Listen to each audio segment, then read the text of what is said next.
വൈക്കം മുഹമ്മദ് ബഷീറിൻ്റെ പ്രസിദ്ധമായ കൃതിയാണ് മതിലുകൾ. വായിച്ച് തീരും വരെ പ്രണയത്തിൻ്റെ മതിൽക്കെട്ടിനുള്ളിൽ വായനക്കാരനെ തളച്ചിടുന്ന ഈ നോവൽ പിന്നീട് സിനിമയായി. അക്ഷരങ്ങളിൽ നിന്നും മതിലുകളെ അബ്രപാളികളിലേക്ക് പകർത്തിയത് അടൂർ ഗോപാലകൃഷ്ണനാണ്. നമുക്കിന്ന് മതിലുകൾ എന്ന സിനിമയും അതിൻ്റെ പേരും എത്രത്തോളം ബന്ധപ്പെട്ട് കിടക്കുന്നു എന്ന് നോക്കാം.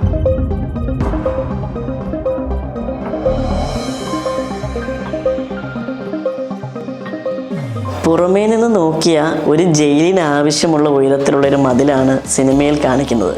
എന്നാൽ ആ മതിൽക്കെട്ടിനകത്തേക്ക് നോക്കുമ്പോൾ അതിനകത്തെ മനുഷ്യരിലേക്ക്, അവരുടെ ചിന്തകളിലേക്ക്, അവരുടെ പ്രവൃത്തികളിലേക്കൊക്കെ നോക്കുമ്പോൾ നമ്മൾ എന്താണ് കാണുന്നത്? വളരെ ആഴത്തിൽ അടിസ്ഥാനം കെട്ടി വളരെ ഉയരത്തിൽ കെട്ടിപ്പൊക്കിയിരിക്കുന്ന ഒരു കൂട്ടം മതിലുകൾ. കഥാനായകനിൽ നിന്ന് തന്നെ തുടങ്ങാം.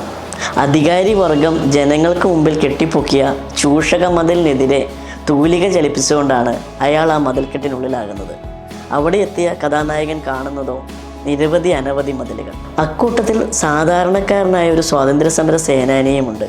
കള്ളക്കേസും പണവും കൊടുത്ത് ഒരു രാഷ്ട്രീയ നേതാവ് അയാളെ അകത്താക്കുന്നു. ഒരു ലോക്കൽ നേതാവ് കെട്ടിപ്പൊക്കിയ പണത്തിൻ്റെയും അധികാരത്തിൻ്റെയും മതിൽ ചാടിക്കടക്കാൻ നീതിപീഠത്തിനും കഴിയുന്നില്ല. രാഷ്ട്രീയ തടവുകാർക്ക് ചീട്ട് കളിക്കാനും ബീഡി വലിക്കാനും നിയമമതിലുകൾ പൊളിച്ചു നീക്കാൻ തയ്യാറാവുന്ന ജയിൽ ജീവനക്കാരിൽ ചിലർ അശരണരായ അന്തേവാസികൾക്ക് മുന്നിൽ അവഗണനയുടെയും വെറുപ്പിൻ്റെയും മതിലുകൾ കിട്ടുന്നു. ഇങ്ങനെ സിനിമയിലെ ഏത് കഥാപാത്രത്തെ നോക്കിയാലും അവർക്ക് ചുറ്റും വാതിലുകളില്ലാത്ത മതിലുകൾ കാണാനാവും. ഇനി ഈ സിനിമയിൽ ഏറ്റവും വ്യക്തമായി കാണിക്കുന്ന പ്രധാന മതിൽ നമ്മുടെ നായകൻ്റെയും നായികയുടെയും ഇടയിൽ നിൽക്കുന്ന ഒരു വൻമതിൽ. അവരുടെ പ്രണയ നിമിഷങ്ങൾക്ക് അവരെ പരസ്പരം കാണാൻ അനുവദിക്കാതെ തടസ്സം നിൽക്കുന്ന ആ വൻമതിലാണ് സിനിമയിലെ പ്രധാന വില്ലൻ. നമുക്കറിയാം, ബഷീർ തൻ്റെ സാഹിത്യത്തിലൂടെ, അത് പ്രണയമാണെങ്കിലും തമാശയാണെങ്കിലും ഒക്കെ, അതിലൂടെ തൻ്റെ രാഷ്ട്രീയം വ്യക്തമായി പറയാൻ ശ്രമിക്കുന്നയാളാണ്.